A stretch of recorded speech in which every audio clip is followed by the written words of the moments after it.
Item on our agenda is the roll call. I'm sorry.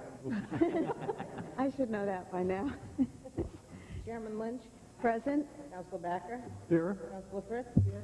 Councilor McGinty. Here. Councilor Moles. Here. Councilor Roberts. Present. Councilor Swift-Kayada. Here. Student Representative Skylar Armstrong. Here. Student Representative Breanne Flynn. Here. Manager McGovern. Here.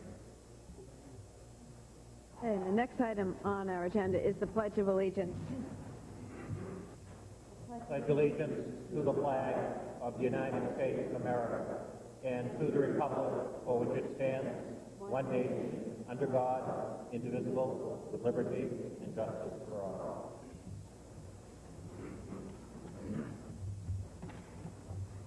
Now, the next item is actually not on our agenda, but we want to congratulate the Cape Elizabeth boys golf team, which recently won the Maine Class B state championship.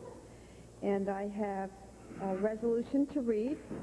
And should I do that down there? Okay.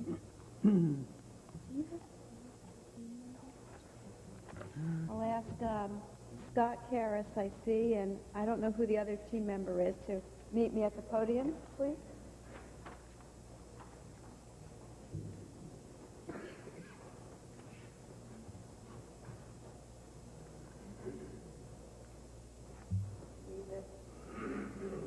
Loud. Whereas the Cape Elizabeth High School boys golf team recently completed its 2003 season, and whereas a true team effort enabled the team to improve throughout the season, and early losses and late wins propelled the team into the state championship round, and whereas the Cape Elizabeth team score was 2 strokes better than the Class A championship team and 26 strokes better than the Class C victors, and whereas the state championship match showed that practice, dogged determination, golfing skills, and character all contributed to the great success of the Cape Elizabeth golfers. Now, therefore, the Cape Elizabeth Town Council does hereby congratulate the Cape Elizabeth boys golf Class B state champions, their coach, Paul Jackson, and all others who have contributed over the years to their achievement as the best high school golf team in 2003 in the state of Maine. And that's dated this 10th day of November, 2003. Thank you very much. Congratulations.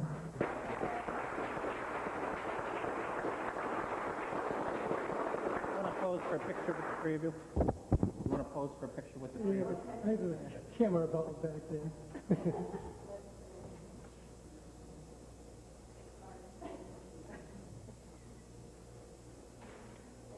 Thank you very much.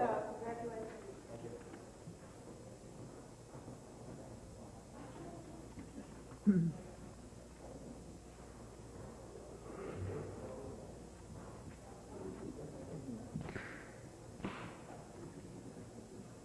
Okay, the next item on the agenda is reports and correspondence. And the first thing I want to mention is I want to personally thank our town clerk, Jackie Coy. This was her first election. And as anyone who voted on Election Day at the high school knows, it was certainly a baptism by fire. I think it was one of the rare occasions where we've had 3 ballots and multiple questions, which brought a huge turnout to vote. The lines were long.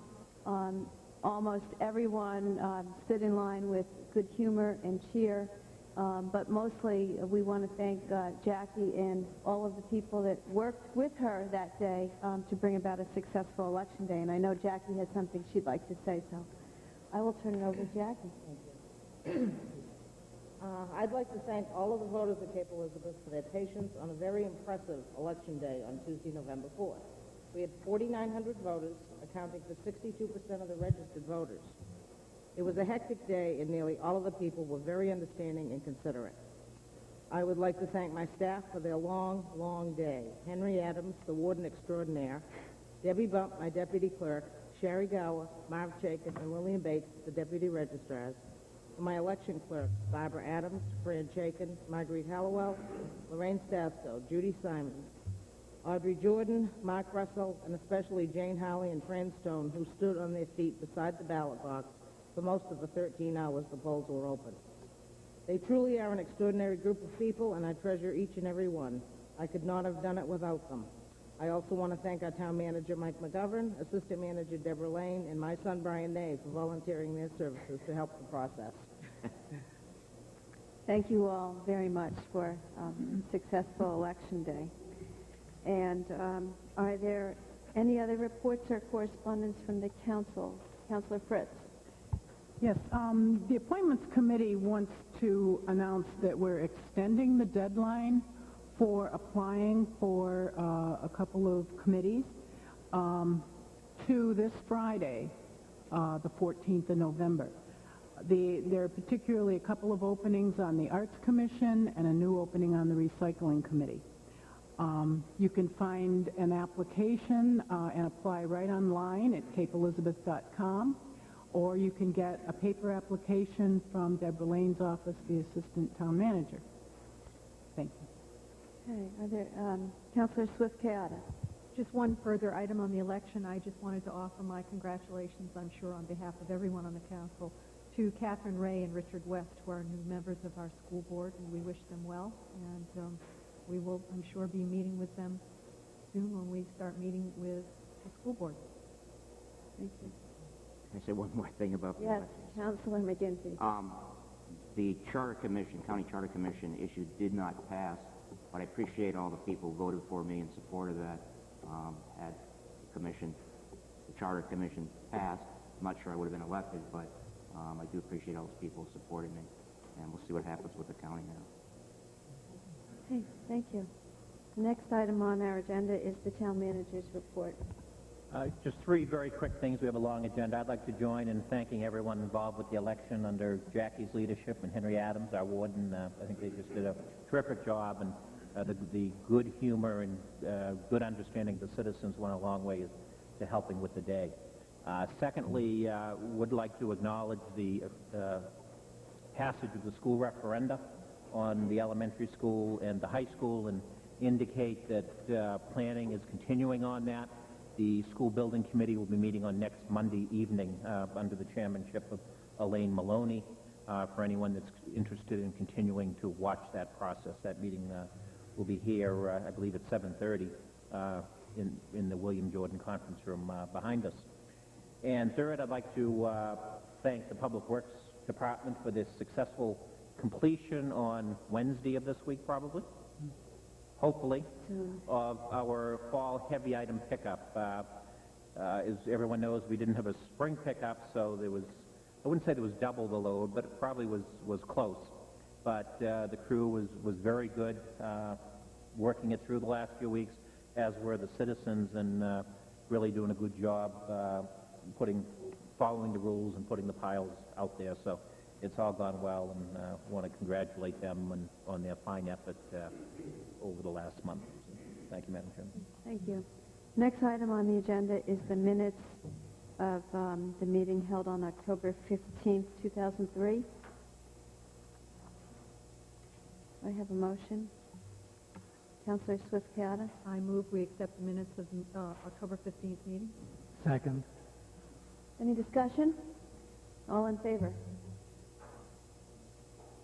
7-0. And at this point in our meeting is the time for citizens' discussion of items not on the agenda. So if anyone is here to speak to items not on the agenda, now is the time to do that. There will be additional time at the end of our meeting as well. So, seeing nobody, we will move right to item 59 of our agenda, which is the public hearing and possible action on various amendments to Chapter 15. I think there was a misprint, 16, instead of what originally said 17. So Chapters 15, 16, 17, and 19, various amendments, and I will open the public hearing now. And seeing that there is no one here to provide additional information, I will close the public hearing. And do we have a motion on the, Councilor Backer? As chair of the Ordinance Committee, I first want to thank my fellow councilors McGinty and Swift-Kayada for their excellent work in working through all these various amendments to the ordinance and the various members of the town staff who assisted in helping educate us as to the various portions of the ordinance that are being amended. But with that said, I move the adoption of the various amendments to chapters 15, 16, 17, and 19 of the revised official code of the town of Cape Elizabeth as submitted. Second. Is there any discussion? Councilor Fritz? I wonder if we could separate out an item, and that is the Fort Williams item, and vote on that separately. I think we can do that. So I'd like to, would that be a motion to consider the Fort Williams item separately? Be a motion to consider that separately. Would you have to As an amend? amendment, I would amend Yes. the previous motion. If I need to accept the amendment, Would you I accept do. that? Okay. Absolutely. And I accept it as seconded. Okay. Is there, do we need a second for your amendment? The amendment, okay. Is there discussion of the amendment? I would like the council to consider not eliminating the section that is proposed to be eliminated in the ordinance referring to Fort Williams. I think we have a very strong master plan that was just adopted, and I think that it definitely preserves the area of both the Chapel Hill Road Preserve and the Southern Preserve. But I think that this section, I think probably John... Can you identify the page that Oh, you're sorry. reading from so that everyone... Sorry, page 20. I want to make sure we're all on the same page. This, I think probably John was the only member of the council that was on the council when we had considerable controversy in Fort Williams about how to use the southern section of the park. Whether it should be intensive field use, there was certainly need for fields at that time. We've now put in a field, and we've also purchased Goldcrest Farm and put in fields there. And I don't think the opposition to fields in the park was so much it wasn't opposition to fields, but opposition to fields there. This particular section of the ordinance resulted in a very careful compromise after that to allow the fields in the southern section of the park as long as this area was preserved. And I think this is maybe the section of Fort Williams, along with the northern sections, where a lot of neighbors actually use the park and value the protection of the park so that it doesn't ever become overused. And it's important to have a really good balance of uses in the park. And this is sort of the quiet area along with the Chapel Road. So I think this is a section of the ordinance that maybe we want to fine-tune it, say that playgrounds are allowed because we certainly got a good grant for that. The town council can allow for special events like the Beach to Beacon, which obviously uses that section. So I would like to pull that section out and either work on the ordinance more or just leave it as it is. Is there further discussion? Councilor Scarpetta. Are we, this is discussion about whether To delete. to pull the Fort Williams That's right. section out, but then we could just consider the Fort Williams section separately. So Yes. I'm not sure if what we are ultimately going to vote on at this point is everything else except this Fort Williams section, and then we'll move on and discuss the Fort Williams section. And my understanding procedurally is this next vote will be a vote to pull out the changes to section 19-6-8. Then we have the motion on all the other ordinances, and then there would be, in order, a motion for any other changes to the Fort Williams section. Okay? Councilor Moles, did you? That clarified that. Okay. And when we get done with that issue, I have one issue with the rest of the ordinance to discuss. Okay. All in favor of deleting from the discussion, section 19.6.8, the Fort Williams, for now? Deleting from the next vote. That's right. Okay. All in favor? 1, 2, 3, 4, 5, 6. All opposed? 1. Councilor Roberts. Okay. Now, the next motion is a motion to adopt all of the ordinances in the package as proposed, except for the Fort Williams. Except for the section 19-6 Exactly. changes. Exactly. Any discussion? Councilor Moles. Yes, I wanted to briefly discuss on page 23, which is section 19-7-4C4C, Which is line where it says, 33. yes, line 33. The proposed change to the amendment, when you have affordable housing, would change it from a situation where if a builder puts up affordable housing, currently they're required to list that for 24 months. At the end of 24 months, if they haven't found a qualified buyer for the affordable housing, they're allowed to then relist it at market rates. And that's obviously too long a time frame. But the proposed ordinance change drops it from 24 months to 120 days. That, I feel, being in the mortgage business, knowing how long it takes, number one, to find qualified buyers and then to qualify them, I feel that is a little too short. And I would like to propose an amendment, a more reasonable amendment to that.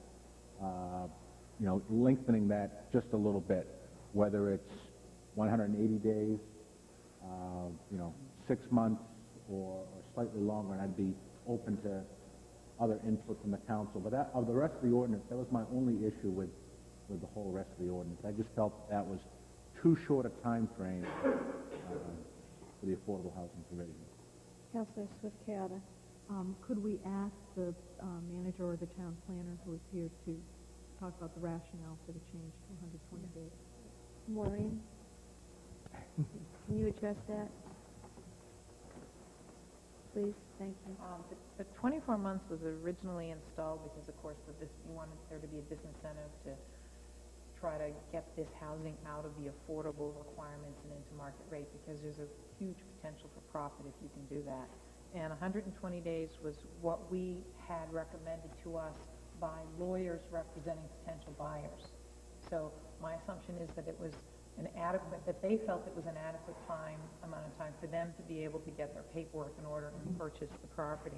The 120, all of these restrictions, including the 120 days, have been converted into a deed restriction document, and that's been reviewed by Bank North, and they're very comfortable with 120 days as well. Certainly you could increase it.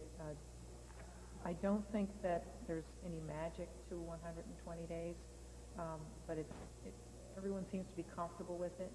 And the other things we put in here quite frankly, these units are sold before people even have an opportunity to advertise them because there's such a huge demand. So there's been a lot of effort, in my opinion, on this number, when in fact, my guess is there's a heck of a lot more people willing to put up with all these restrictions just to get the housing for the price that's being offered, and there won't be any way at all. But certainly, if you want to increase it, it's an option for the council to consider. Councilor Fritz? Thank you, Maureen. I think we should have a longer period of time. I mean, this has been a very fast market. I mean, things don't stay on the market a long time, but we're looking at this over the long term. And I think that, I mean, it's the town's interest. I mean, the developer gets an increased density. You know, we're giving the developer something in order to create this affordable housing. It's in our town interest to have a balance of residents in this town, and I think we should do all we can to keep it in affordable housing rather than push it to the market. So I would suggest a year. That's cutting it in half what is in the current ordinance.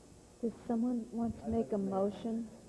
I'd like to make a motion that on line 33, which is section 19-7-4-C-4-C, at 180 days instead of the proposed 120 days. I really appreciated what the town planner said, and she made very good sense that most of these units are looked at before they're ready for occupancy and a fair. Okay. Would you accept that as a friendly amendment? I will. And does the seconder accept that? I think you'll have to find another seconder. Okay. Is there a second then for the... I will move that the time period be a year. Wait a minute. We have a motion. I thought there wasn't a second. No, we have a motion to amend the first motion to adopt the ordinance to 180 days. And I'm looking for someone to second I'll second. that. Okay.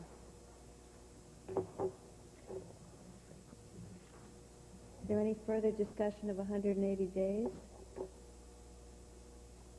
Councilor Backer. I just want to say that this was not an item that was of issue before the ordinance committee. Nobody on the committee advocated for 120 days. This is what was recommended. You heard the rationale as described by our town planner. Again, there's no magic to it. 120 days is not the right answer. A range of days, whether it be 120 or 180 or 210. I don't know what the answer is, but I'm comfortable with 180 days. Councilor Swift-Chiara. As a member of the ordinance committee, I had noted the 120 days, and I didn't bring it up as something for big discussion because I agreed with it. I tend to think that the planner has checked with the appropriate people at Bank North, has given input that 120 days is appropriate, and if the lawyers for the people who are looking for this housing are also comfortable with 120, I happen to think 120 is better. So I like it as it is. Councilor Roberts. Thank you. My concern in changing what the staff recommendation is that this is the first time I've heard of it, of increasing it and the rationale, and I'm reluctant to overrule staff at this point without having an opportunity to discuss it with them, how it would work, and see what the other ramifications might be of extending it out. I know the purpose of it was to make sure that we didn't tie the hands of people that were purchasing homes and then trying to sell them under somewhat of emergency situations, perhaps. So my own preference would be to at least stay with it now, see how it works, and perhaps adjust it at a later date if it's not appropriate, if we see there's going to be a problem with that. Councilor. Well, my only comment was, although Bank North is a fine institution, they're more likely to be bankrolling the builder than they are a subprime lender. And, be lower income subprime house. So for them, that people that really need affordable housing. I feel that where they may have to sell a house they're in, or may have to get out of the lease that they're in, giving them that 2 extra months could mean all the difference between being able to get the house they're on. And remember, we're taking it from 24 months under the current situation down. Is it really appropriate to go from 24 months to 4 months? I think, just tweaking a little to 6 months is a better thing. Any further discussion on the motion to amend it to 180 days? All in favor? Point of information, can you refresh my memory? What's the vote now? The vote is on the motion to amend the... The 120 days to make it 180. Exactly, yes. All in favor? 1, 2, 3, 4 in favor. And opposed? 1, 2, 3.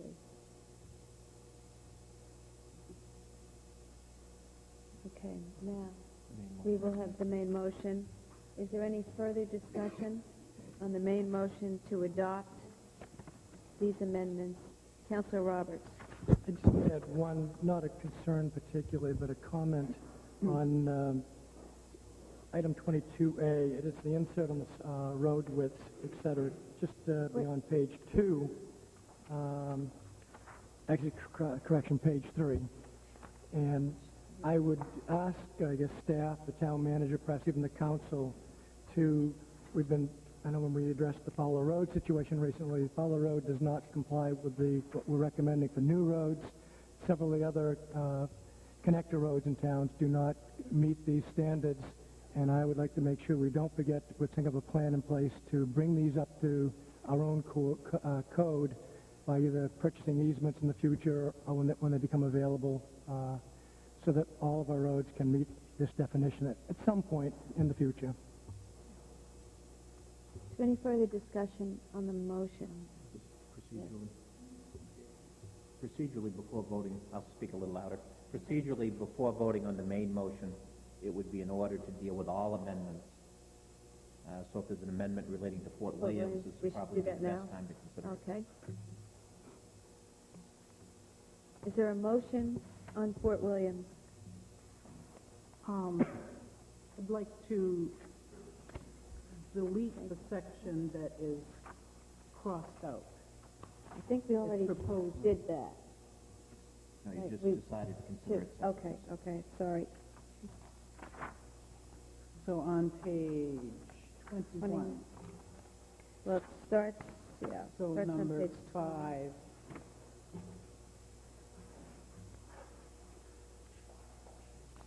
Number 5 through to on page 26. So to delete the crossed out area. We haven't and adopted, it. we have, Okay, reinstate the area that is proposed to be deleted from the ordinance.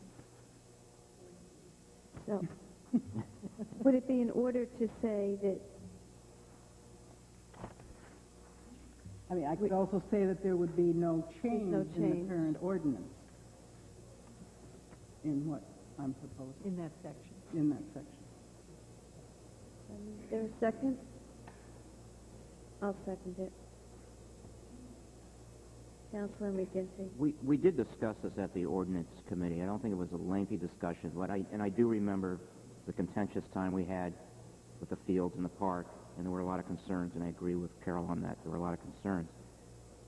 When we deleted this, though, I believe I specifically asked, and maybe again the town planner maybe needs to refresh my memory, that the master plan essentially superseded this language, so that those areas of the park would still be protected in the way they are today, but we would just be removing this language from the ordinance. And did I get that right or not? What I'd like to do is read the current ordinance Yeah. to you. And Maureen, if I can just expand on John's question while you're up here. And my concern is just to make sure that the council's approval of the master plan is the functional equivalent of an ordinance change. If I can be assured that the public has the same level of protection and the park has the same level of protection, because the council is approving the master plan, and if that's functionally equivalent to approval of an ordinance, then that's what I guess I'd like you to address. I think there were some comments about master plan is a master plan and a zoning ordinance is a zoning ordinance, and they have different functions, and that's absolutely true, unless your current ordinance, and I'm not reading from any amendments, I'm reading what's already in effect, Section 1968, the Fort Williams Park District, and it's not in front of you. It's the list of permitted uses. It says the following uses are permitted in the Fort Williams Park District. 1, any use shown on the adopted master plan of Fort Williams Park, November 1990, as such plan may be amended from time to time by the Town Council in accordance with Section 1968D Master Plan Amendments. What you did last month at your meeting was that you adopted a new Fort Williams master plan, and it was adopted in accordance with the procedures for master plan amendments in the current ordinance. So in my opinion, what you adopted as a master plan with this language that's already in the ordinance, the master plan has the weight of a land use document. And the reason that this section here is proposed to be deleted, it is inconsistent with your new master plan. Your new master plan has divided the park into 10 separate sub-areas. The Fort Williams Southern District covers 4.5 of those areas. So you have a lot of inconsistency. The other thing about this zoning is basically those areas that are in your master plan that are also covered by this zoning supersedes your own master plan. And the thought was that it would probably be a lot better to have the entire park governed as a cohesive whole by your one master planning document, which is why it's been recommended that this be removed from the ordinance. Does that answer your question? Actually, I guess it doesn't. My question, I thought, was simpler than that. I want to know that the park, I want to know whether the park has more protection if it requires an ordinance change than if it requires a change in the master plan, both procedurally and substantively. What gives the park more protection as a park? Under the Fort Williams Park District, it's the same procedure. If you were to decide tomorrow that you didn't like something in the master plan, you would have to send it to the planning board. There would have to be a public hearing by the planning board. Then it would have to come to the council. You would go through your usual process for reviewing amendments, and then you would have to hold a public hearing. If you wanted to amend any portion of the zoning ordinance, you would have to send it to the planning board. They would have to hold a public hearing. It would come to you. You would do your review, and you would have to hold a public hearing. So it's equivalent. So, okay, so to the extent that last month we heard from one abutter, and presumably there are more who have similar concerns, the answer we can give them, should we enact this as it's proposed, is that although we've moved the protection to the master plan for the park, it has functionally the same level of protection and requires the same amount of action. And if that's the case, I'm okay with what's being proposed. I know Planning Board wants to do it. The Fort Williams Advisory Commission has asked us to do it. And if we have that same level of protection, then I don't see why we need to disregard everyone's advice on it. So we have a motion, and I did second it. And if there's no further discussion, the motion was from... I'm sorry. No, I just wasn't sure if you, because of your comment, if you were thus withdrawing your Withdrawing my second.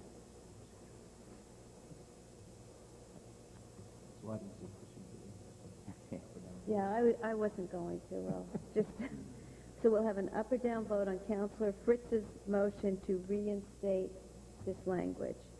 All in favor? And a no vote is we're not reinstating the language. Is that correct. That's right. A no vote is to leave it with the language The way it is struck out. on paper. Okay.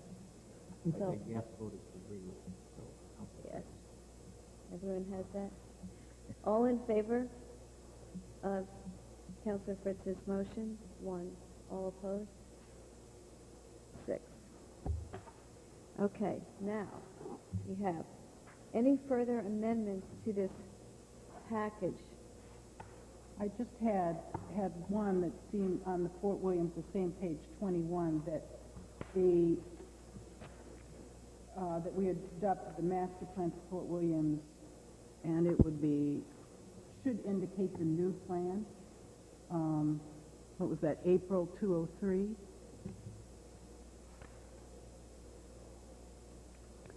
Actually, we just adopted it last month, didn't we? October? I thought that was covered by the, as such plan may be amended From time to time? Exactly. Okay, thank you. But shouldn't it refer to the latest plan that is policy of the town? If you want to change it, you can, but I thought I remembered Mr. Boffelman last month saying that this master plan was an update of the old plan, was an amendment to it. Yes. Isn't it a whole new plan? I mean, It is a whole new... I think that's confusing to have 1990 referred to when there's one that is 2003. And I think not only is it confusing, but to the extent that there's inconsistency between earlier plans and one we just adopted, I, for one, would rather have the most recent plan, Referenced. which would be October 2003. Is that the April. correct?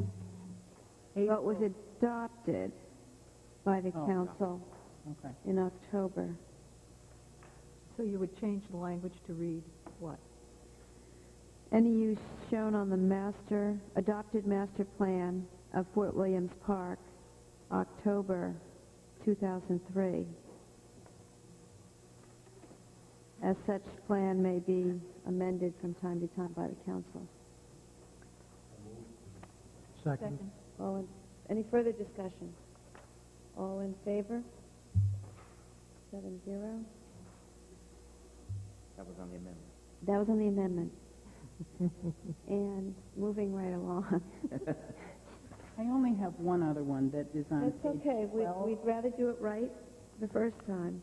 I think it should indicate an existing building on the first diagram. I'm assuming. Page 12, like it does on the second diagram. Pardon? Okay. So that resolves Okay, that. all right, I'll withdraw that. Okay. Are there any further amendments to the package of amendments before Councilor Swift? It's not an amendment, it's a question. So, if I could ask the planner, the charts at the bottom of page 12 are deleted. Yeah, they're part of that section that we're deleting as part of that Perkins decision. So it's part of section 19.4.3, and then you see all the language struck under non-conforming building structures, starting on Okay. page 11, and then all the way through page 12. And Answers. yeah, the line just didn't go through the diagrams because they're in different programs, but it would be the diagram on the top of page 13 is also proposed to be deleted, and actually you can see a line through that one. So it's deleted all the way up to 1961 Residence A District, which is on page 13, line 13. Okay, thank you. I just wanted to be sure.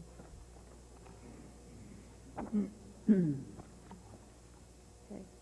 All in favor of adopting the amendments to the Code of Ordinances as they have been, you're all all in favor, 1, 2, 3, 4, 5, 6, 7. Okay. The next item is item 60, public hearing on proposed amendments to the sewer service area map. And I will open the public hearing. If there's anyone here. Can I speak as a member of the public on this one? No.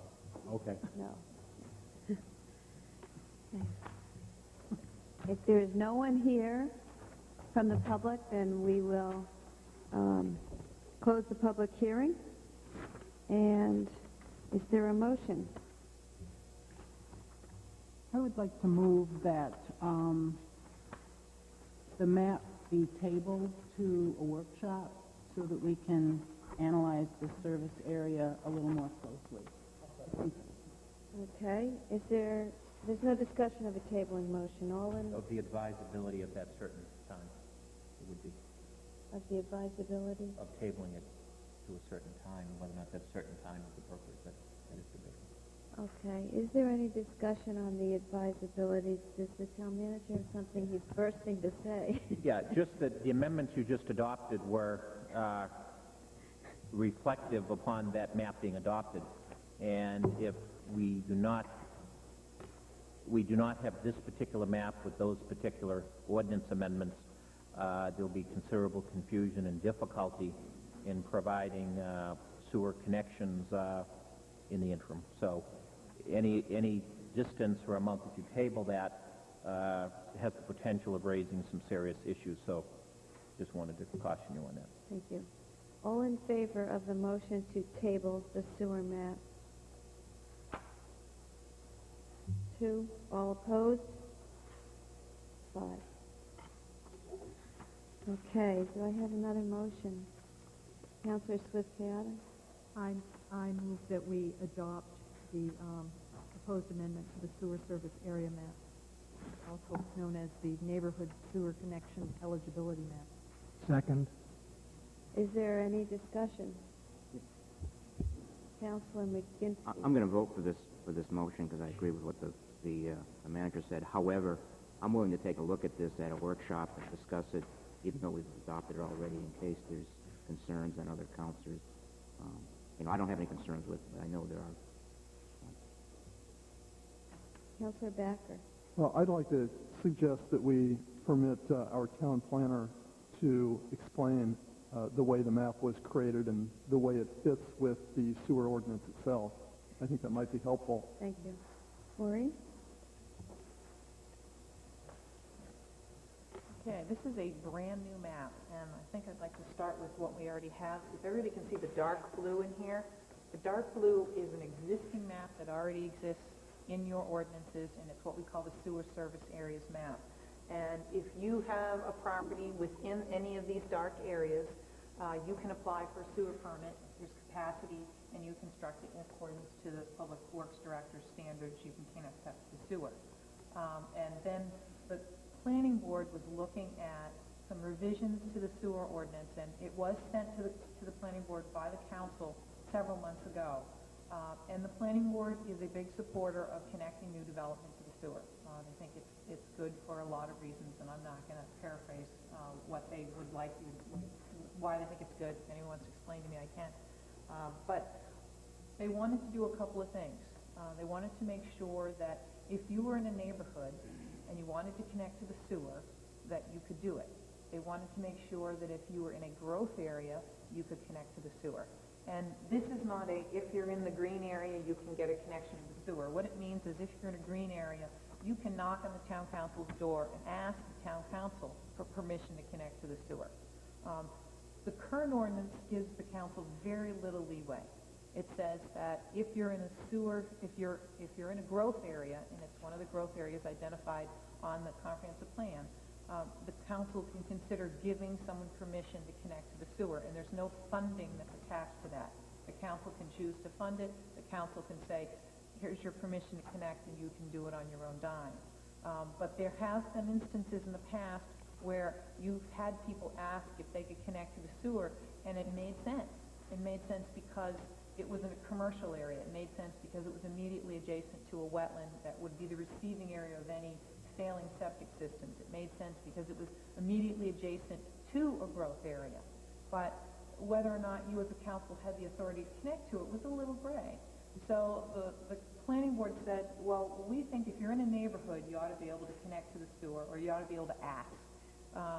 And I couldn't figure out a way to define a neighborhood. So I decided to create a map instead.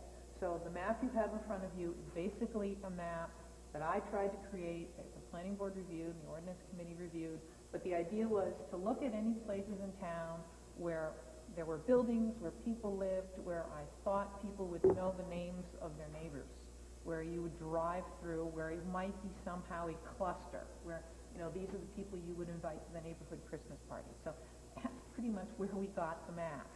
I included open spaces that the town owns because if for any reason the town wanted to create a public restroom, it made sense to me that you would want your public restroom in your conservation areas to be connected to a sewer. It doesn't mean that I'm suggesting you build any public restrooms, but it just seemed that you would want, as a property owner, to have that option, that if you ever did do that, you would want to do it in the most environmentally sound manner. So there's no magic to the lines. This is the way it came out, and certainly it's subject to revision. Any other questions? The planning board has reviewed this and Yep. recommended it. They loved it. Yep. They said good. Two questions. One, should we put the cart before the horse and approving those ordinances before we approve the sewer map? Second, if you're in a white zone adjacent to a green zone, are you excluded from asking for sewer, or you can still ask if you can be connected to the sewer on your own down? How does that You have to change the ordinance. Now, this is the thing. If you look at the green, just the blue areas, the dark blue areas, and only a few more are the only places that today someone could ask to be connected to the sewer. So, all of this area here, all of this area, this couldn't be, none of this, and none of this could be connected. If someone came in today, you as a council would not have authority to give them a permission to connect to the sewer. You would have to change the sewer ordinance first. Does that answer your question? Yes. So the white areas are where we're not changing the white area status. They can't connect today, and if you adopt this map, they still can't connect without a change to the ordinance. Councilor Backer. But if I understood Councilor Moll's question, it was if somebody in the white area adjacent to a green area wanted to connect, could they? And doesn't the ordinance permit not only a lot designated on the map, but a lot within 500 feet of Yes. an existing Yes. area? If you're immediately adjacent, you could still connect, but for the most part, all the white areas are out of range. Unless it's a white area within 500 feet of a green area.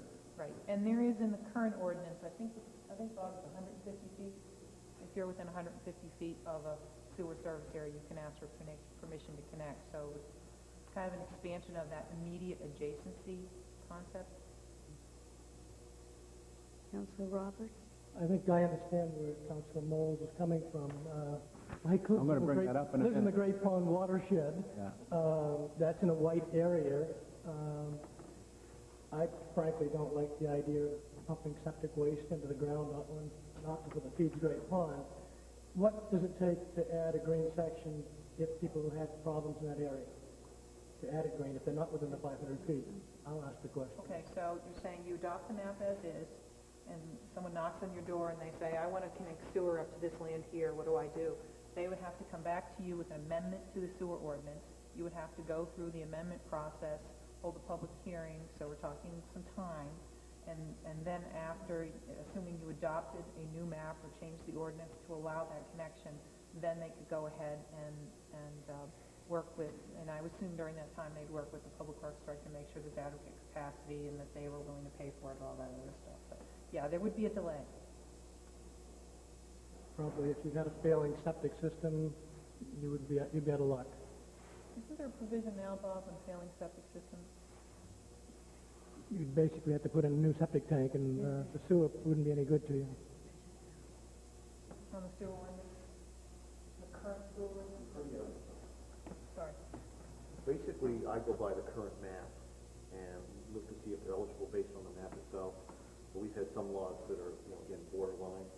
And but technically, the council has to, my knowledge, amend the sewer Bob, service can you map. speak up, please? That the council has to amend the sewer service map before we can issue a sewer connection permit. That's the way I've always interpreted it. Then Councilor I guess I would kind of agree with John that I'm willing to accept the map tonight, but that maybe we may want to go back and discuss it further at workshop as well. Councilor Moles. I'd rather take it to workshop and get it worked out and then bring it back and vote on it once, rather than have to send it back to the ordinance committee for changes. You know, for the sake of just the short time it takes us to do that, I'm sure we could deal with any questions that come up in the middle, and it's been a long time since we made changes. And yet, from the public information, my house is 50 feet from a green zone and white zone. And I have a septic issue, and my neighbors have septic issues, and so, you know, I want to find out in the interim between now and the workshop, how many other people are in that similar situation where we might want to tweak the green areas right now before we fortify this map. Councilor Fritz. One of the problems I have with this issue is that, as I understand it, our zoning ordinances, and the map is part of the zoning ordinance, should be consistent with our comprehensive plan. And in our comprehensive plan, we have set aside growth areas. It seems to me if we don't like the plan, we should do a comprehensive plan and have a committee that studies what are the appropriate areas for growth, rather than simply adopting this big swath of the town and make, I think, considerable impact on how this community develops. How much we protect farmland. There are pieces of farmland in here that could be developed and connected to sewer if the person wanted to pay for it.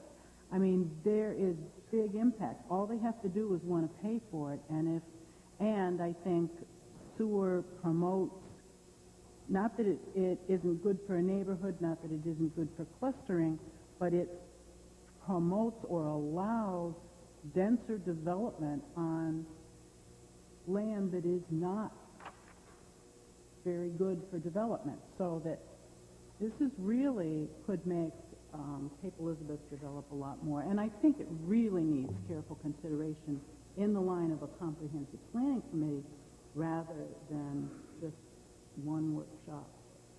I served on the last comprehensive planning committee where we put together the growth ordinance and the section that should grow, and we spent meeting after meeting after meeting on it, analyzing. Councilor Swift-Kayada. As I think I am gathering from my fellow councilors' comments, it sounds to me that Councilor Moles and Councilor Roberts may be interested in expanding the green areas, making more areas green. It sounds to me like Councilor Fritz is looking to have less green areas. I'm very concerned that if we don't do something tonight with this, that we're going to be leaving our public works and planning people sort of, and the public in a lurch with ordinances that refer to a map that we've put off. So I would like to suggest that we adopt this map as it is. I would be happy to consider at a future workshop looking at expanding the map, expanding the green areas of the map as Councilor Roberts and Councilor Moles have suggested. But I think we do need to pass this tonight, or else we're going to be putting the public in a very awkward position by having laws that refer to non-existent maps. So I'd like to move that. I think I made a motion. I'd like to move that question. Did I make a motion? We do have a motion before us to adopt the map. Adopt the current, Adopt the proposed map. The proposed map. Did you move the question? I thought I did. I thought I made. No, you have a motion. Did you just move? I'd like to move the Okay. question. So, all in favor? That's right. All in favor of moving the question? 1, 2, 3, 4, 5. Okay? And now we will move the question. Right, I'm sorry. All opposed to moving the question. Thank you. 2. Motion carries. I'm having more trouble listening to you, Michael, than thinking. Okay. Now we have before us the motion to adopt the proposed sewer map. All in favor? 1, 2, 3, 4, 5, 6. All opposed? 1. Okay. Now, the next item on our agenda is a public hearing on a proposed amendment to the zoning map, removing 1222 Shore Road from the town center zone and placing it in the RA zone. So I will open the public hearing now. Is there anyone here who would like to discuss this matter? Seeing no one, I will close the public hearing and ask if there is a motion. So moved. Second. Okay, so the motion is to remove 1222 Shore Road from the town center zone and place it in the RA zone. Is there any discussion? Councilor Roberts. Just for clarification, that there was a lot on Shore Road that's basically in the business zone that we're now putting back into the residential zone where it belongs. Okay, any further discussion? All in favor? 3, 4, 5, 6, 7. Okay, the next item on the agenda is item 62, public comments and possible action on authorizing the town manager to sign a purchase and sale agreement for the sale of 316 Ocean House Road. Is there anyone here from the public who would care to make any comments on this?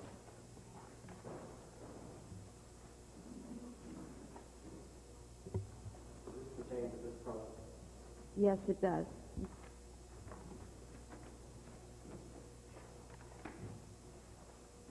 My name is Sam Towns, and I'm a resident of Cape Elizabeth at 7 Fieldstone Road. Dear Town Council, I was quite concerned when I read the lead article in the November 1st issue of the Cape Courier. The Town Council had selected ISIS Development to build on the town center lot at 316 Ocean House Road. I was sure the Cape Courier had selected the incorrect photo for its story, since the photo they showed as the winner, this one, was the one I remember as having been originally submitted by the Cape Center Group. Since reading the article, I have learned of an unprecedented and frankly troubling aspect of this RFP process. Apparently, after the original proposal was submitted, the town gave each bidder the details of its competitor's proposal, including the site plan, architectural elevations, respective renderings, costs, etc. Then, after arming the two finalists, ISIS Development and Cape Center Group, with the fruits of each other's labors, the town inexplicably requested each to resubmit a new proposal, making any desired changes. When ISIS Development resubmitted its proposal, the details looked little like its original proposal. Rather, their new submission looked a great deal like that of the Cape Center Group's original proposal, right down to the architectural style and character, building footprint, traffic circulation, parking arrangement, and even the green small open spaces. I've been told by the town manager that the RFP regarding this property states that, quote, all bids are public documents open upon receipt.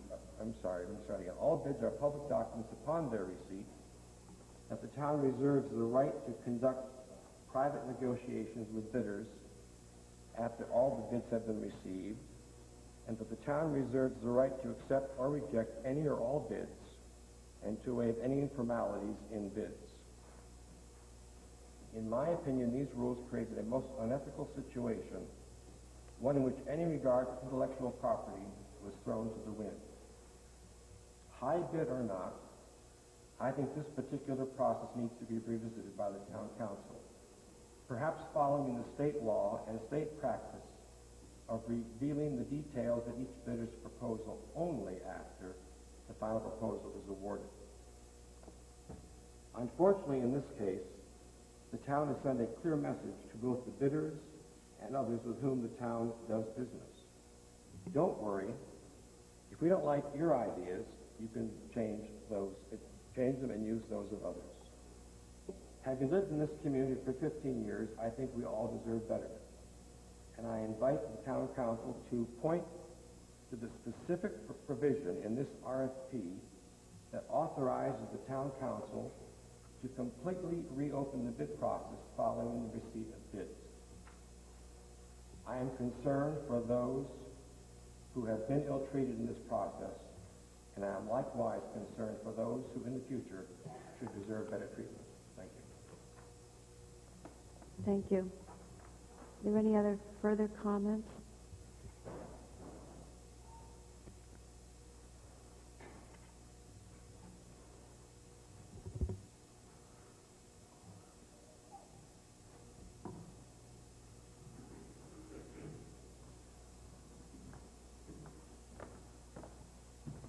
Good evening, Paul Woods, ISIS Development. I came in tonight to thank the council for its consideration during the process. I haven't had the opportunity to thank you publicly, and certainly no other way also. I appreciate the consideration. No matter how many times you stand in front of the public process, to hear things like unethical and things like that always stings just a little bit. I understand it's part of the process. I understand that there's feelings on both sides. I understand there's also interest on both sides. I wanted to respond just very briefly to some of the comments that were made prior to this. The town center district is one of the most restrictive district planning statutes in the entire state. I agree with it. I like it. I think it serves the town very well. But one of the byproducts of that is a very strict application of architectural, parking, traffic, zoning, look and feel for any building. The lot in question is a relatively small lot, less than an acre, approximately 0.9. The footprint that is prescribed by the ordinance is 5,000 square feet. The ordinance also prescribes look and feel to be consistent with the neighborhood all the way up and down to the pitch of roof and a variety of other detailed requirements. And again, I'm in agreement with those requirements. I'm prepared to work very closely to make sure those things are effective and the finished product is something the town can be proud of as well as something I can be proud of myself. The result of that is that you will not get a Frank Lloyd Wright one-of type of architectural product. You will get, no matter any quality design, and both designs were quality designs, but there were significant differences between the two, between what the town center group proposed and what I proposed and what was ultimately chosen. Similarities exist, but the differences are also quite significant if you go through them. At the end of the day, you will have a similar look and feel no matter who competes for the design in something like this. I appreciate the town council's consideration, and we're moving forward toward effecting the purchase and sale. Thank you very much. Thank you.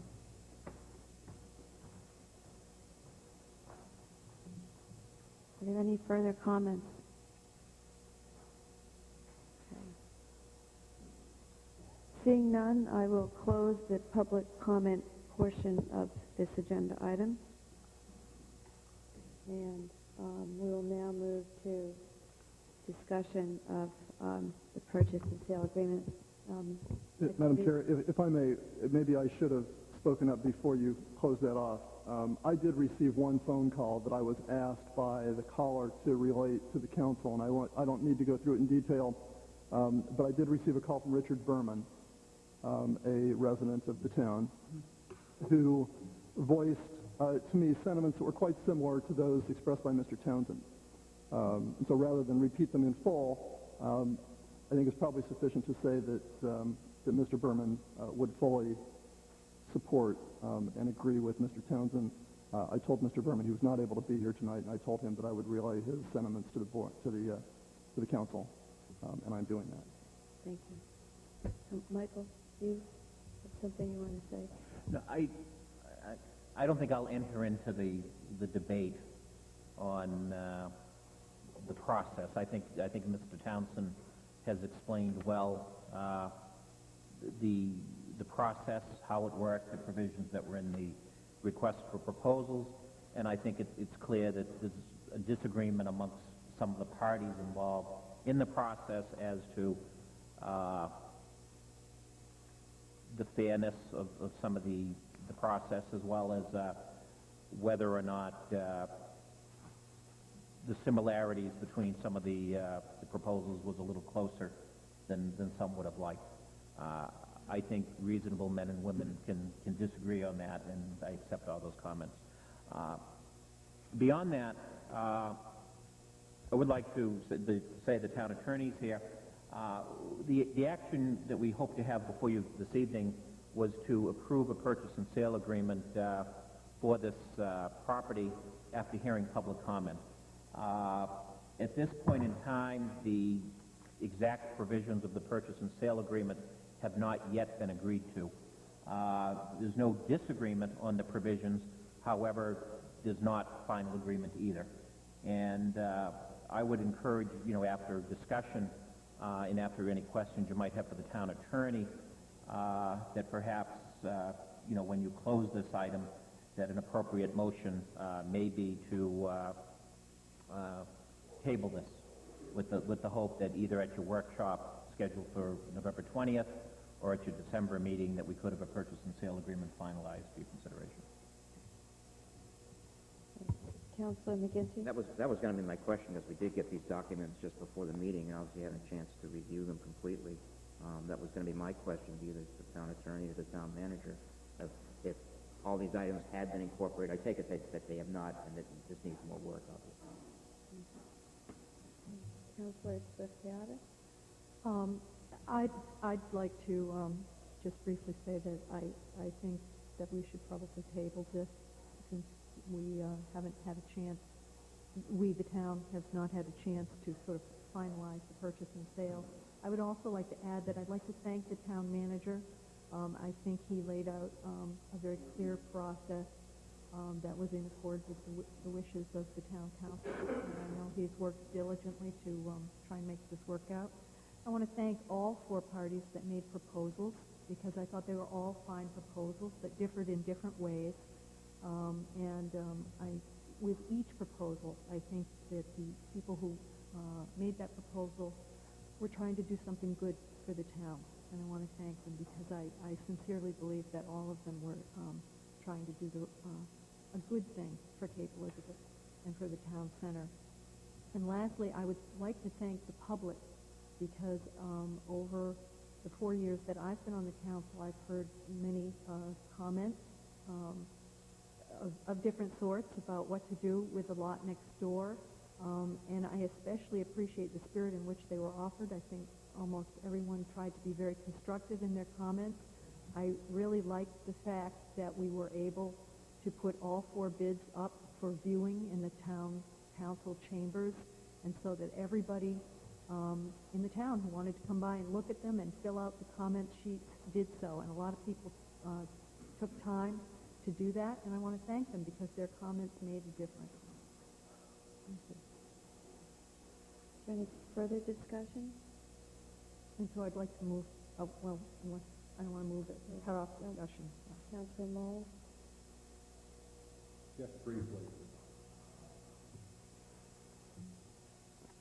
All four were very good proposals, and I see it as a real plus to the town to see that lot develop appropriately in a fashion which adds value to the town center and puts that lot back on the tax roll.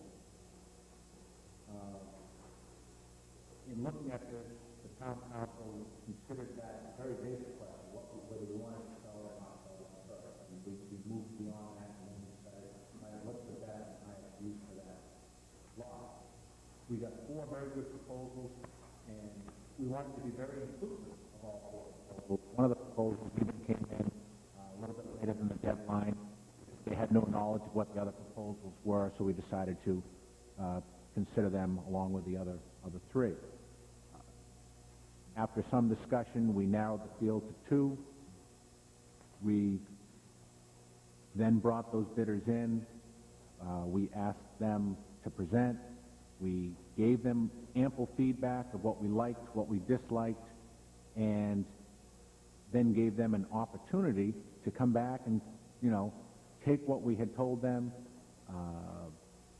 rebid the shape of the building, the placement of the building, an opportunity to increase their bid amount, but in no way did we ever share any proprietary financial information between the parties.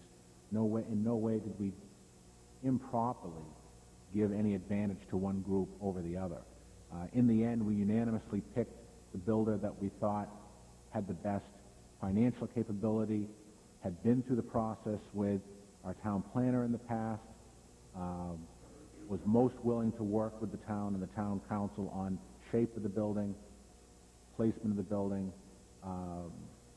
and we think the town as a whole is better off for that. And I sincerely thank all four parties that participated in that process and hope in the future, if that opportunity comes up again, that other people from around town would participate in this kind of a process.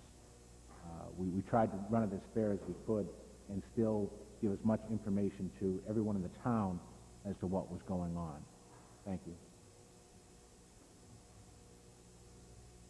Councilor Swift? I would like to move to table this issue until a purchase and sale is agreed on. Second. Okay, all in favor? 7.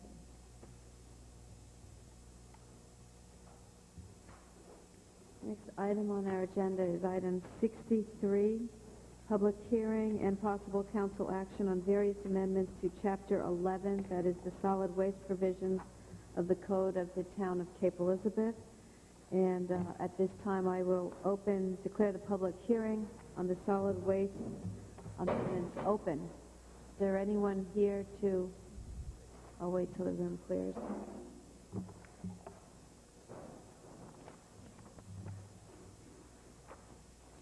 If there's anyone here to provide comment on the changes to the solid waste ordinance, now's the time. Seeing no one, I will declare the public hearing closed. And do we have a motion? Councilor Backer. I move that we adopt the proposed changes to the town's solid waste disposal ordinance in the format as presented to us, along with the, are we being asked, Mike, to also adopt specifically the waste hauling agreement that is attached? As the form to be utilized for waste hauling agreements. Including the waste hauling agreement attached to the packet. Second. Any discussion? Councilor Moe. I wanted the public to know why I'm going to vote against this ordinance. The ordinance does not properly address, in my opinion, the issue of pressure-treated lumber. The ordinance now forces you to take any pressure-treated lumber, small pieces, large pieces, whatever have you, to another facility and pay for that disposal, whether it be in Scarborough or further away. And I felt that it was not an imposition on the town budget or town's ability to plan to have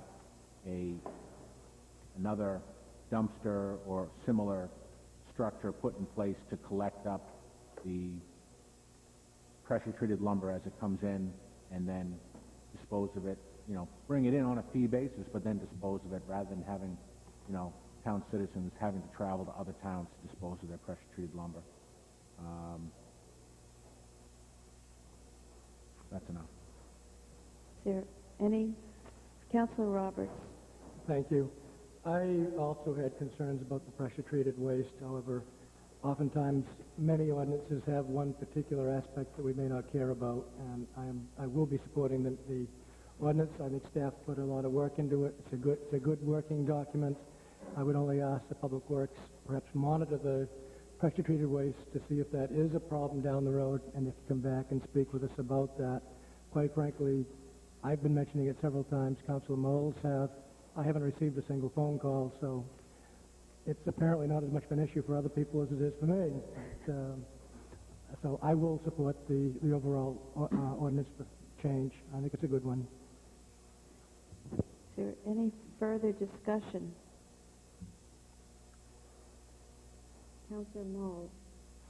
I did want to mention that it is a very well-written ordinance, and that, you know, the rest of it, I don't want to, you know, I think Mr. O'Meara, I think they've done a great job. Not Mr. O'Meara, but O'Malley. Malley, Bob Malley. Malley, close, sorry. Well, they both do such a great job that, you know, it's just, I just have this one issue where I thought the town could be more of service to its citizens in providing this one issue of handling the pressure-treated lumber, because otherwise it's going to end up getting chopped up and thrown in the hopper when people aren't looking. That's my only concern. Rather treat it properly than ignore it. Councilor Fritz. I just want to mention that this ordinance now makes it official that the transfer station is the Cape Elizabeth Recycling Center. That's the emphasis, and I think that's great. So it's not a dump anymore. It's Now still not a even dump. It's transfer still a dump, station. but- It's the recycling center. I'm going to call the question. All in favor of the amendments to the solid waste ordinance? Opposed? 6-1. Okay, next item is item 64, public hearing and possible council action on proposed amendments to the general assistance ordinance, including the removal of housing maximums with the retention of an overall maximum. At this time, I will declare the public hearing on the general assistance ordinance open. Is there anyone here to speak to that item? Seeing none, I will declare the public hearing closed. Is there a motion? The ordinance is in your package. It was in... I'm sorry, okay. Council, it says Tayana. Shoot a spitball at you. Please don't. I move that we accept the proposed amendments to the general assistance ordinance, including the removal of housing maximums with the retention of an overall maximum. Is there a second? Second. Councilor Moore. Okay, discussion? Councilor McGinty. Now, this is a change to what we're doing now, is that?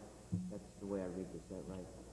Going from that housing question maximums to the Michael. emergency analysis provision, is that?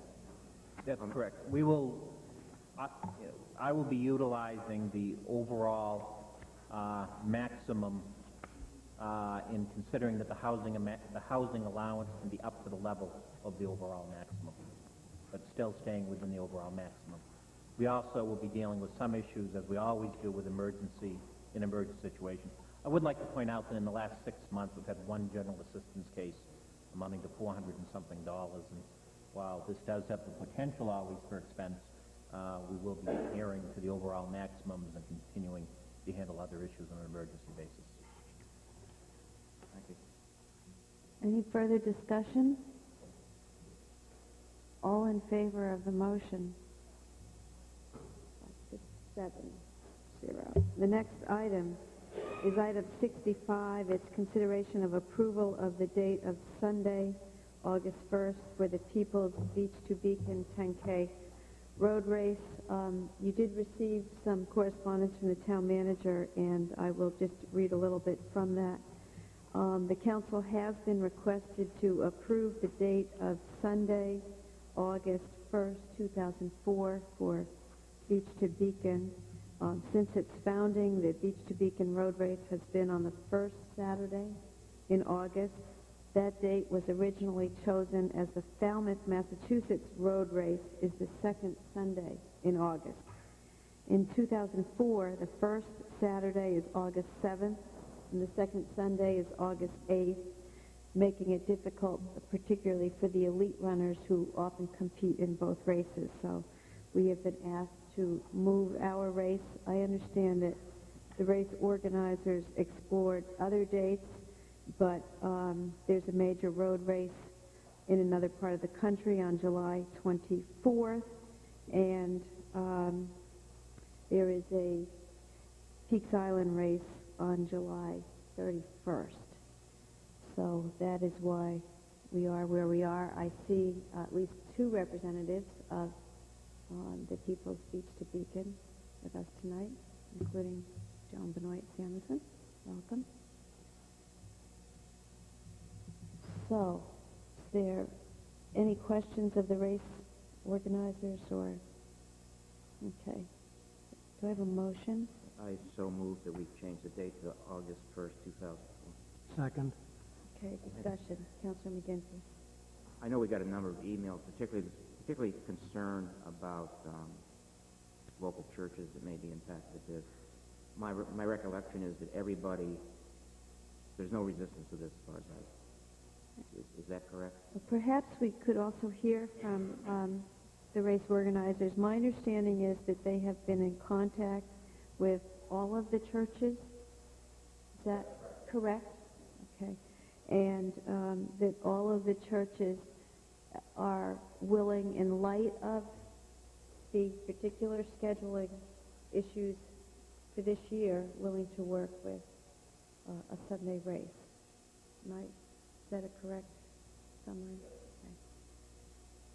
Okay. And I personally have been in touch with Monsignor Henschel after Dave Weatherby, the race president, told me that they recognized that St. Bartholomew's was most directly impacted because they're right on the route. And he indicated to me that they were willing to work with the race organizers. Michael? Just for purposes of disclosure, I do serve as a member of the Board of Directors of Beach Beacon Road Race.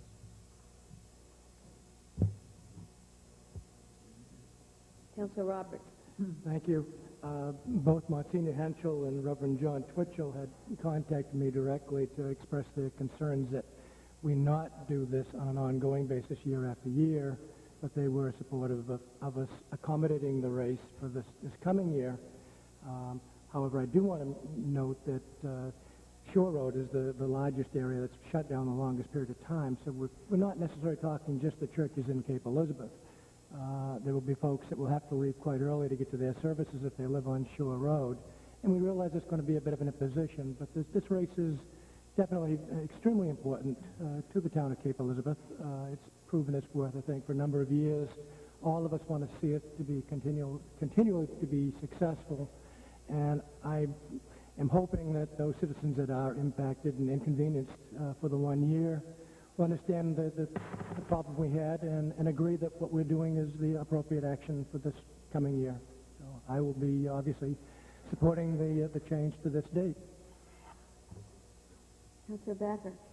Before I make my comments, I also should make a disclosure that I am a member of the race organizing committee and serve on the executive committee and am the corporate clerk of the nonprofit entity Beach to Beacon 10K Inc. I've worked over the course of the last 20 years in various aspects of sport governance and race management.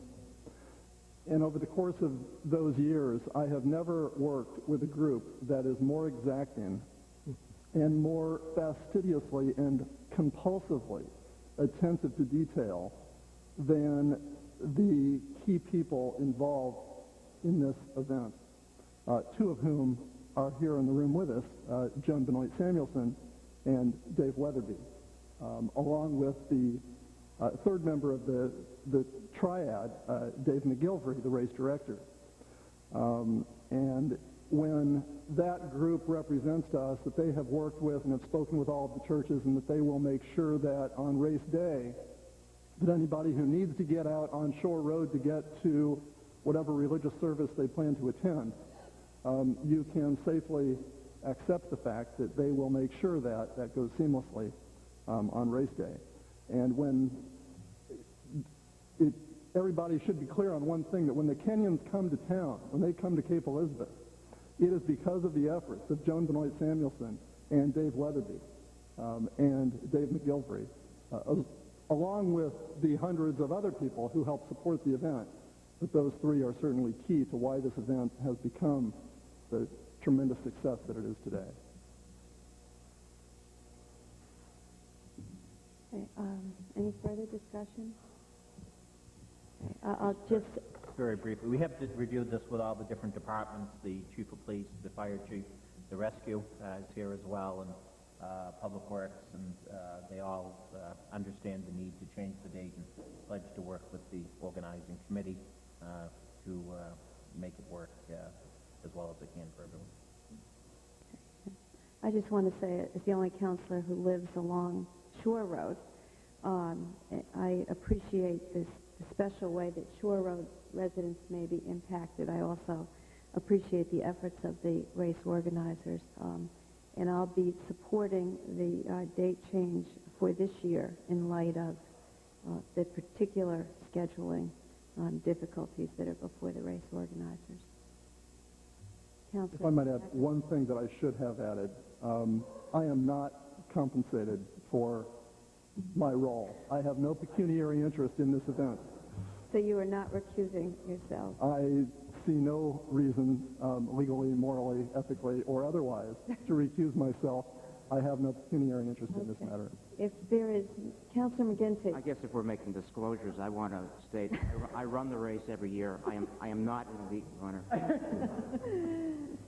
Councilor Moles. I just wanted to mention that as St. Bart's is mostly impacted by this race, and they've already said it's okay with them for this year, it's okay with me. Okay. Should I disclose that I host families during the race, runners? It shows what a small town it is, and we all have myriad conflicts in this, and all of us I know have family members, so we can go on all night. Let's just vote on this. So, all in favor of approving August 1 as the 2004 race date for the People's D2B? And I see 7 hands up. None opposed? A vote. Okay. Thank you. We do appreciate your efforts that you've made over these past weeks, months, working with all the churches to make this work. Thank you. Okay, the next item is item 66. It's consideration of acceptance of the Gertrude Royals bequest to Cape Elizabeth Rescue and authorization to purchase a replacement rescue vehicle. And we have the recommendation in our package.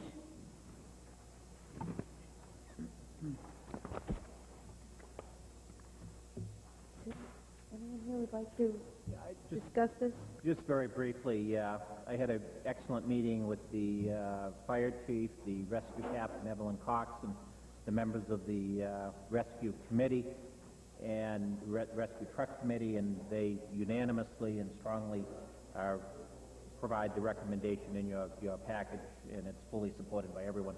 And again, would really, in addition to expressing appreciation to them, would like to express appreciation to the late Gertrude Royals, who had a bequest that's amounted to $115,000 that is paying for a good deal of this rescue piece of equipment. The total for the rescue, just for the public who doesn't have the materials, is $126,982.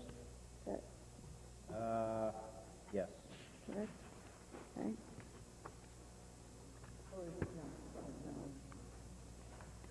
Can I have is there a motion now? Councilor Moles. I'll motion that we accept the request from Gertrude Royals to the Cape Elizabeth Rescue and authorize to purchase a replacement rescue vehicle. Second. And the specific vehicle, right, that's in the package. Okay. Any further discussion? All in favor? 7-0. Okay.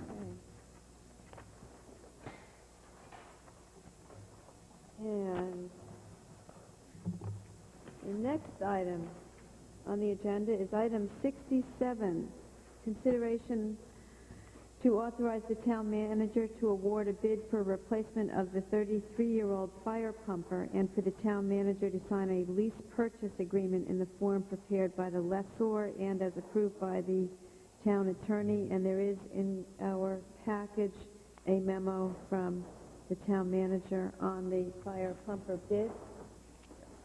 Unlike police cruisers, we have to replace, we only replace fire trucks about every 33 years.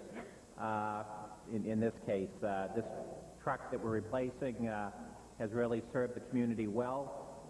If you might notice, there's an awful lot of members of Engine 1 here, some members of other companies as well, and they would, I believe, very much look forward to approving this bid. It came as the unanimous recommendation of the truck committee, which was made up predominantly of Engine 1 members. We have the two deputies here as well as the chief as well, and I would encourage you to approve the bid to Emergency 1 for $294,990 plus the optional $7,000. So moved. Second. Okay. Any discussion? Councilor Fritz. I'd just like to, I thought it was very interesting to go through both the bid process that the rescue did and the evaluation of not just the lowest bid, but the one that has the real ability for that truck to provide patients with the best care and long-lasting vehicle for the town. And with the fire truck, that we do work cooperatively with other towns. This bid goes in and we work with Scarborough on this. So wanted to point that out. Councilor Roberts. Well, at 33 years of age, if the chief could, hold on for another 17, it becomes an actual antique, and it'll appreciate in value considerably. So, are you sure you really need this one right now? Any further discussion? Councilor Moll. Yes, I wanted to mention that I strongly support the Cottage Road Station, that I support the engine crew number 1, and that for the public, this last this last motion that we just voted on and approved so quickly, and this one that I feel we should approve, we have discussed these in depth outside of the council chamber during workshop meetings. So I want the public to know that before we come here, we've already discussed these in great detail, the pros and cons, and again, have found that it's good reason to give support to this measure. Thank you. Okay. I might add that the amounts have already been budgeted too in our budget process last spring. So, all in favor? 4, 5, 6, 7, and opposed? 0. And the next item. Thank you. Appreciate all your good work. Thank you.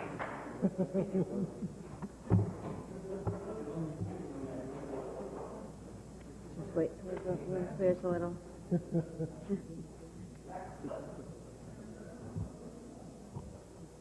The chief isn't leaving. Do you think we're going to change our vote? Oh, okay.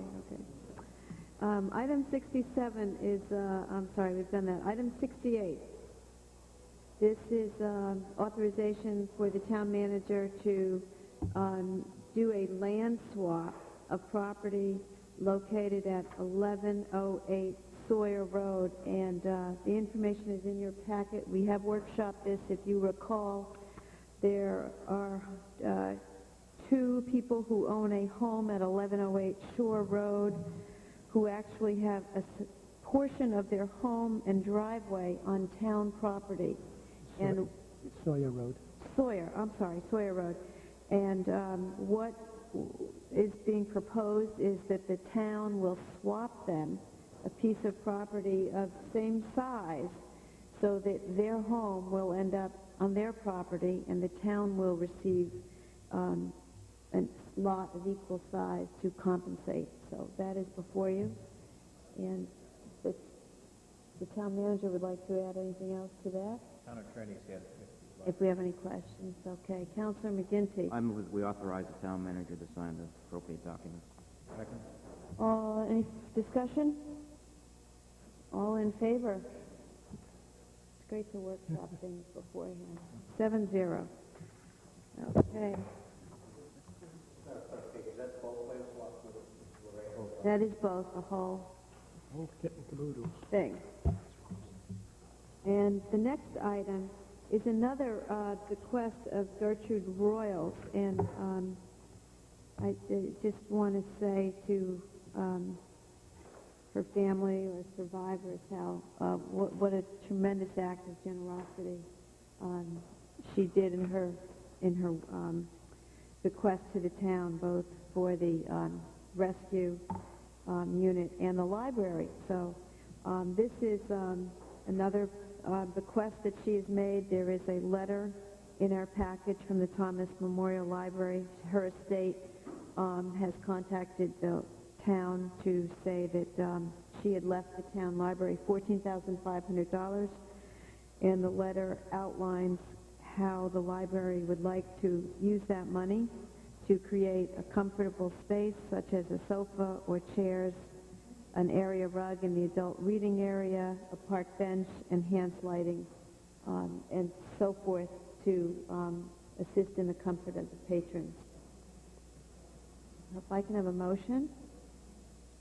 Move to accept the bequest to the library and to allow the library to do as they suggested or recommended. Is there a second? Any discussion? All in favor? 7-0. Okay, the next item is consideration of a temporary library amnesty program. It's sort of like the tax amnesty proposed by the governor for our income taxes, but the library has proposed an amnesty program to run from November 12th through November 22nd in order to recoup as many books as they can back to their collection. And they are suggesting that if you are seeking amnesty, you come to the library with a donation of food. So it is a food for fines amnesty program, and the food will be donated to an area pantry. And I need to have a motion authorizing said amnesty program since we approved the fines. Councilor Moll. I would be happy to move that we accept the library's recommendation that we have a food for fines amnesty program running from November 12th through November 22nd. Which is just 12 days. 10 days. 10 days, you're at, It's well, for the 12. 12. Yeah. It is. I think they... I thought Carol was going to second, so I'll second.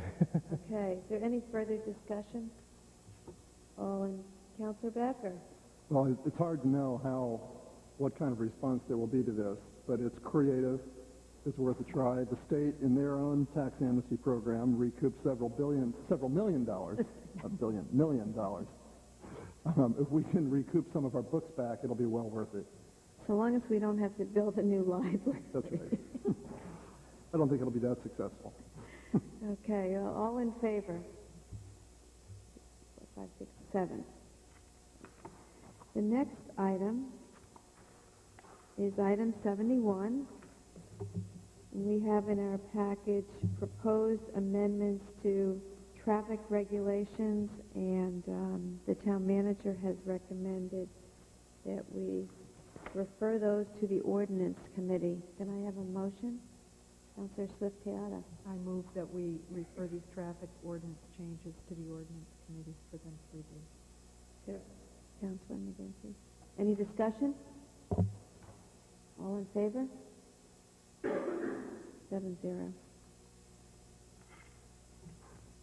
Okay, and item 72 is consideration of authorizing the town manager to submit paperwork for utilization of the approved Homeland Security First Responder Grant, in particular for a port account system, a cascade, air system, personnel accountability software, and an employee identification card system. And Second. okay, is there any discussion? Okay. One comment. One section here would be with Cape Elizabeth and South Portland combining their efforts. And I was actually in a meeting today earlier, and the fire chief in South Portland, Kevin Guimond, was really pleased that Chief McGoldrick was willing to work with them on that to basically stretch the dollars a little further. Actually, there's two items, Two items. and one with the school, so. So, thank you, Any Chief. further discussion? All in favor? Oh, Just for purposes of, again, full disclosure, the stretching, working with South Portland, that actual portion of that, it's $10,000 more than was in that original budget. So our share would be $5,000 more, and South Portland's agreeing to throw in $5,000. We're still well under the total $55,000 thus far, but there's, under that South Portland proposal, with what they're coming up with now, $5,000 more than was in your packet. Did I explain that right, Phil? For which system was that? For which system, Phil?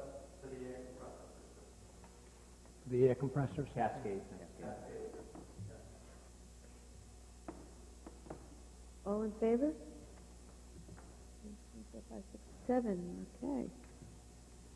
Moving right along. The next item is item 73, which would be consideration authorizing town hall and the library to be closed on Friday, December 26, 2003. Is there a second? Any discussion?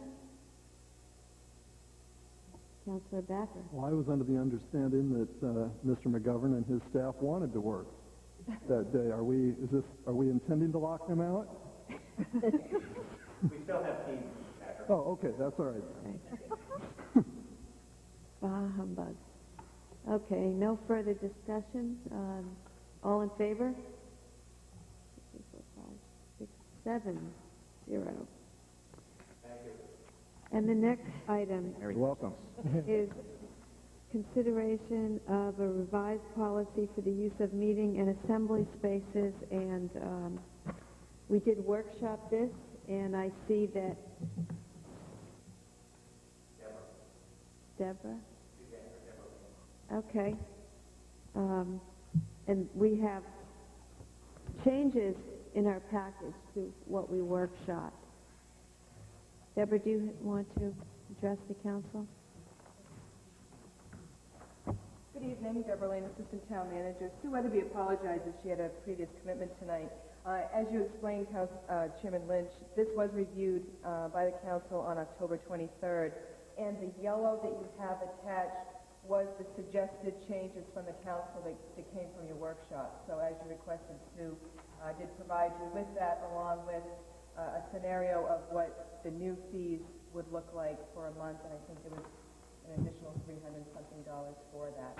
So again, the committee has worked on this, and we recommend that you approve it with your changes this evening. Okay. Is there a motion? Do we have a motion? I'm sorry. Can I just so move Can I have what a Debbie motion? just said? That we approve, and we're approving not just this package, right, but all of what was before us Revised policy. at the workshop. Do I have a motion? Was that a motion? It was a motion. How about a second? Councilor Swift got it. Thank you. Councilor Fritz. I just had a question. Unfortunately, I wasn't able to attend the workshop because I was attending, representing the town at an RWS meeting. And so I didn't hear the discussion on what constitutes a nonprofit organization and whether fees are waived. In what cases fees are waived? Generally speaking, a Cape Elizabeth-based nonprofit group is waived meeting space for the most part. They may be charged a fee for if they have an event. They may be charged if there are supervisors required. And we do work basically with a list that we have of nonprofit organizations, within the town. I don't want to list all of them because I'm afraid if I miss some, that won't be appropriate either. So basically it's those groups that are, are nonprofit in that sense.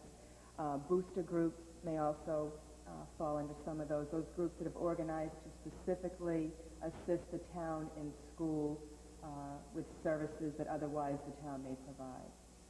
So that's how we came up with that. Again, we're balancing on one shoulder we have the council and the manager saying to us, come up with revenue, and on the other end we have these groups and organizations that do a tremendous service to the community, and while you don't want to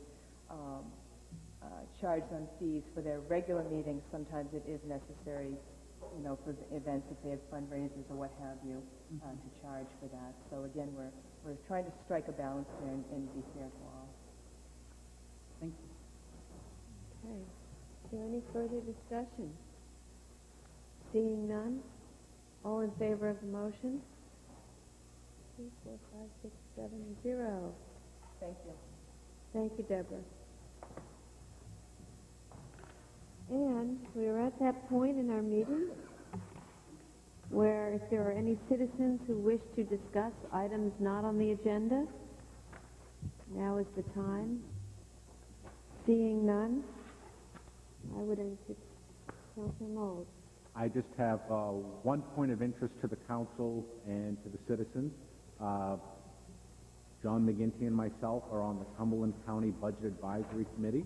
We have been deliberating over the course of the fall of the county budget. The county budget at the moment is scheduled to go up approximately 2.9%, and I feel that probably in December we'll come back and give the town council and the town a full report on what was voted on.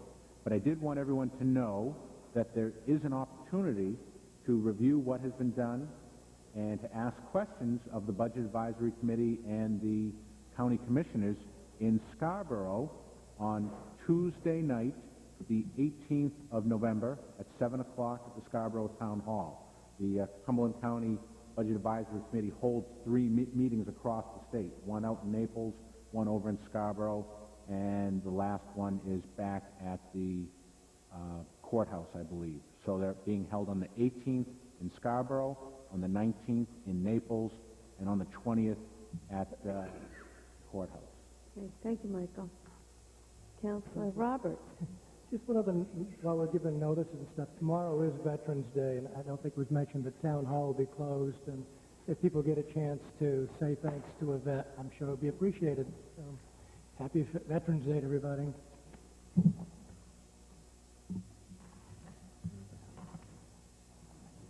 Now, I'd entertain a motion to adjourn at this time. So moved. Second. Any discussion? No. All in favor? 7-0.